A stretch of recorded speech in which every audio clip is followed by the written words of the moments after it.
Welcome to SS news. నేను మీ శోభ.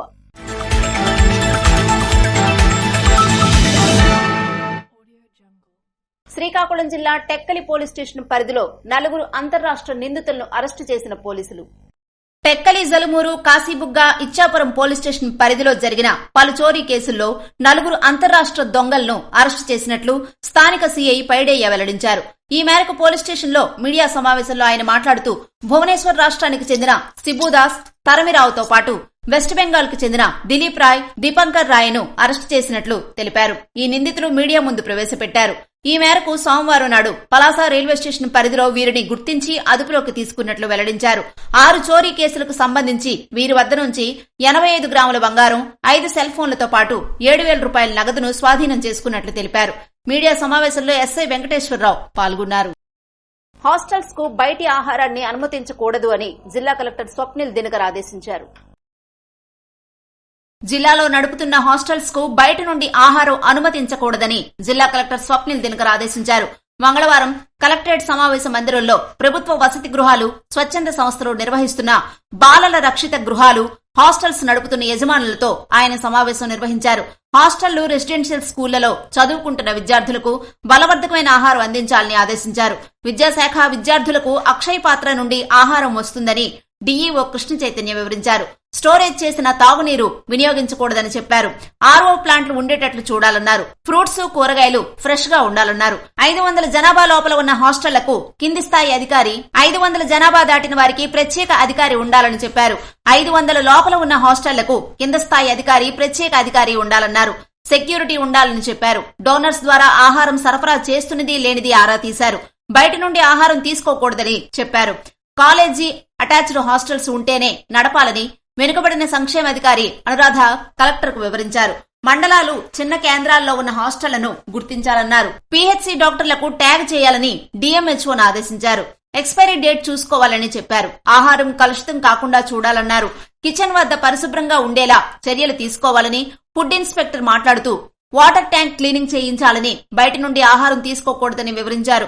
మసాలాలకు రంగు వేస్తున్న నేపథ్యంలో బయటి ఆహారం తీసుకోకూడదన్నారు. బయట ఫుడ్ పొల్యూషన్ అవుతుందని వివరించారు.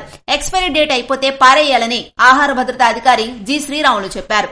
అనంతరం హాస్టల్స్ నడుపుతున్న యాజమాన్యాలతో మహిళా శిశు సంక్షేమ శాఖ ప్రాజెక్ట్ డైరెక్టర్ శాంతిశ్రీ సమావేశం నిర్వహించారు. ఈ సందర్భంగా ఆమె మాట్లాడుతూ హాస్టళ్లలో మెనూ బయట డిస్ప్లే చేయాలన్నారు. బయట నుండి ఫుడ్ తీసుకోకూడదని వివరించారు. పాత హిస్టరీని పరిశీలించి సెక్యూరిటీని ఏర్పాటు చేయాలని తెలిపారు.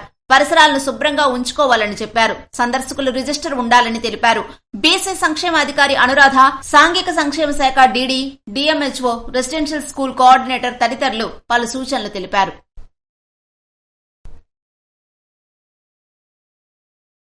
పోలాకి మండలం సర్వసభ్య సమావేశంలో పాల్గొన్న బగ్గు రమణమూర్తి. మంగళవారం పోలాకి మండలం మండల పరిషత్ కార్యాలయంలో నిర్వహించిన మండల సర్వసభ్య సమావేశంలో బగ్గు రమణమూర్తి ముఖ్య అతిథిగా పాల్గొన్నారు. మండల అభివృద్ది, సంక్షేమ కార్యక్రమాలపై సభ్యులు, అధికారులతో చర్చించారు. మీ గ్రామానికి సంబంధించిన ఏవైనా సమస్యలు ఉంటే నా దృష్టికి తెస్తే నేను పరిష్కరిస్తానని వేరే ద్వారా మీకు తెలియజేస్తాను. ఇవాళ శాసనసభ్యులు అవ్వచ్చు, జడ్పీటీసీ అవ్వచ్చు, ఎంపీ అవ్వచ్చు, ఎవరిమైనా ప్రజాసేవ చేయడానికి సర్పంచులు కానీ, ఎంపీటీసీలు కానీ మన ప్రజలు ఈ అవకాశం కల్పించారు. ఈ అవకాశాన్ని ఉపయోగించుకొని ముఖ్యంగా గ్రామానికి కావాల్సిన రహదారులు కానీ, తాగునీరు కానీ, ఇటువంటి మౌలిక సదుపాయాలు కల్పించడం అందరూ కోఆర్డినేషన్ తో పనిచేస్తేనే అభివృద్ధి చేయగలం. నువ్వోటు నీ నీళ్ళంటే అది ఎప్పుడు జరిగే పరిస్థితి ఉండదు. దీంట్లో అందరూ కలిసి వెళ్లి ముఖ్యంగా మన మండలంలో ఏవైతే సమస్యలు ఉన్నాయో పరిష్కరించడంలో మనం కలిసి ముందుకు వెళ్ళవలసిన అవసరం ఉంది. అలాగే విద్యా ప్రమాణాలు మనం పెంచుకోవాలి. అలాగే మౌలిక సదుపాయాలు కల్పించుకోవాలి. పేదరికం లేని సమాజం రావాలి. పేదవాడు ఆనందంగా ఉండాలి అనే ఆలోచనతో అందరూ పనిచేయవలసిన అవసరం ఉంది. ఫ్రెండ్లీ గవర్నమెంట్, అందరూ ఫ్రెండ్లీగా పనిచేద్దాం. అధికారుల మీద ఒత్తిడి ఉండవు, కానీ మతాలుగా పనిచేయించే ఒత్తిడి ఉంటుంది, అనవసరమైన ఒత్తిడి ఉండదు. అందరూ కలిసి పనిచేద్దాం. మీ సర్పంచులకి, ఎంపీటీసీలకి ఒకటే కోరుకుంటున్నాను, మౌలికంగా మీకు ఏవైనా సమస్యలు ఉంటే మీరు తీర్మానం చేసి పంపించండి. ఈ ఇయర్ కాకపోతే మార్చి తర్వాత ఇస్తాను. ప్రాధాన్యత క్రమంలో మనం అందరం ముందు ప్రజా సేవకులుగా మన పీరియడ్ లో మనం చేసిందే తప్పించి ఈ పదవులు శాశ్వతం కావు, ప్రభుత్వాలు శాశ్వతం కావు. మారుతుంటే వస్తుంటే మనం ఏ కార్యక్రమం చేసాం అదే శాశ్వతం. అది దృష్టిలో పెట్టుకుని అందరం కలిసి పనిచేద్దాం, ఫ్రెండ్లీగా ముందుకు వెళ్తుందని మరోసారి మీ అందరికీ తెలియజేస్తూ కార్యక్రమంలో పోలాకి మండల ప్రజా ప్రతినిధులు, టీడీపీ కార్యకర్తలు పాల్గొన్నారు. కళాశాల, పాఠశాల విద్యార్థులకు మైనర్ డ్రైవింగ్, మాదక ద్రవ్యాల వినియోగంపై అవగాహన కల్పించాలని ఆదేశించిన జిల్లా ఎస్పీ కెవి మహేశ్వర్ రెడ్డి. శ్రీకాకుళం జిల్లా ఎస్పీ కెవి మహేశ్వర్ రెడ్డి కళాశాల, పాఠశాల విద్యార్థులకు మైనర్ డ్రైవింగ్, మాదక ద్రవ్యాల వినియోగం, సైబర్ నేరాలపై విస్తృత స్థాయిలో అవగాహన కల్పించాలని మంగళవారం శ్రీకాకుళం ట్రాఫిక్, గారా, జీసిగడం మరియు ఇచ్చాపురం టౌన్ పోలీస్ స్టేషన్ పరిధిలో పోలీస్ అధికారులు, కళాశాలలు మరియు పాఠశాలల్లో విద్యార్థులకు మాదక ద్రవ్యాల వినియోగం వల్ల కలిగే అనర్థాలు, మైనర్ డ్రైవింగ్ వల్ల జరుగుతున్న ప్రమాదాల పట్ల అవగాహన కార్యక్రమాన్ని నిర్వహించారు.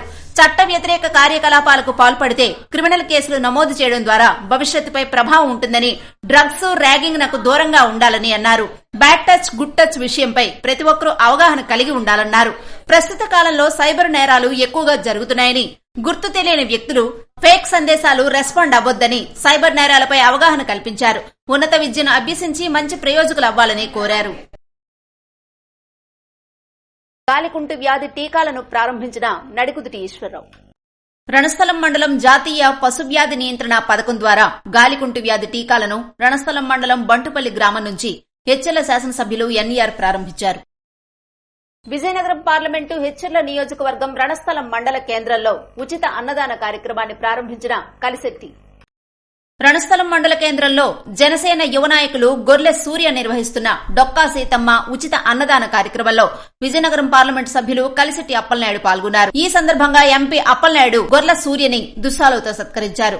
అనంతరం ఆయన మాట్లాడుతూ ఇలాంటి మహోన్నతమైన కార్యక్రమం చేపట్టిన సూర్యకి ప్రత్యేక అభినందనలు తెలిపి భవిష్యత్తులో మరెన్నో సేవా కార్యక్రమాలు చేపట్టాలని మరియు పేదలు, కూలీల, ఇతరుల ఆకలి తీర్చడం చాలా సంతోషంగా ఉందని తెలిపారు. ఈ సందర్భంగా సూర్య మాట్లాడుతూ టీడీపీ అధినేత నారా చంద్రబాబు నాయుడు, జనసేన అధినేత కొణిదెల పవన్ కళ్యాణ్ ని ఆదర్శంగా తీసుకుని ఈ ఉచిత భోజన కార్యక్రమాన్ని నిర్వహిస్తున్నట్లు తెలిపారు.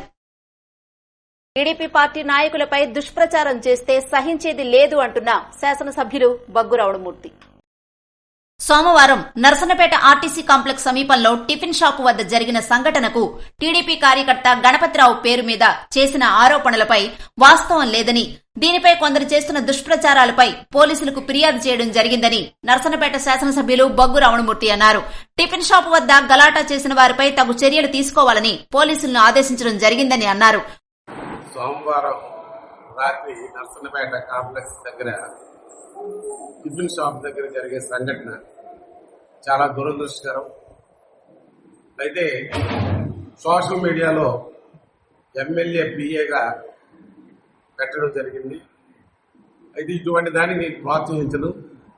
అయితే నేను సోషల్ మీడియా చూసిన దాంట్లో నా ఫాలోవర్గా ఉన్నటువంటి మా కార్యకర్త గణపతిరావు ఫోటో కలిపి లేదు. అయినప్పటికీ అక్కడ ఎవరైతే జులుము చేసి ఆ హోటల్ యజమాని ఉందో, అక్కడ ఆ టిఫిన్స్ దగ్గర చట్నీలకు చెల్లాచెదురు చేస్తున్నారో వాళ్ళపైన చర్య తీసుకొని దానికి కారకులైన వాళ్ళ మీద కలిపి చర్య తీసుకొని కౌన్సిలింగ్ ఇవ్వాల్సిందిగా పోలీసులకు కలిపి నేను ఆదేశించడం జరిగింది.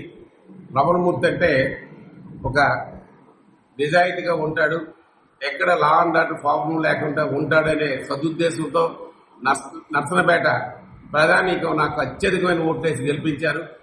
వాళ్ళ మనోభావాలను కాపాడుకొని వాళ్ళ రక్షణ కల్పించవలసిన బాధ్యత నా పైన ఉంది. దీంట్లో ఎవరున్నాయి వారికి ఉపేక్షించేది లేదు.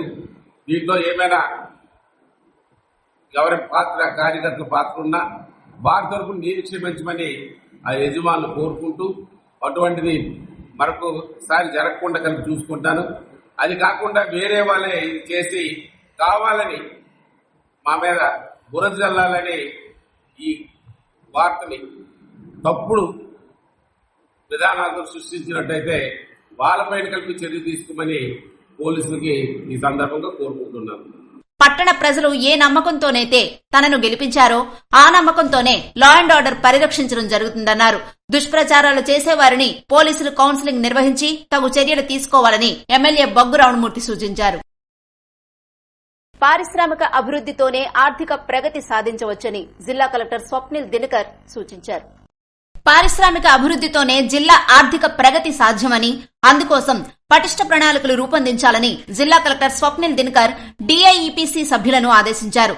కలెక్టరేట్లో జిల్లా పారిశ్రామిక ఎగుమతులు ప్రోత్సాహక కమిటీ ప్రత్యేక సమావేశంలో సోమవారం ఆయన మాట్లాడారు.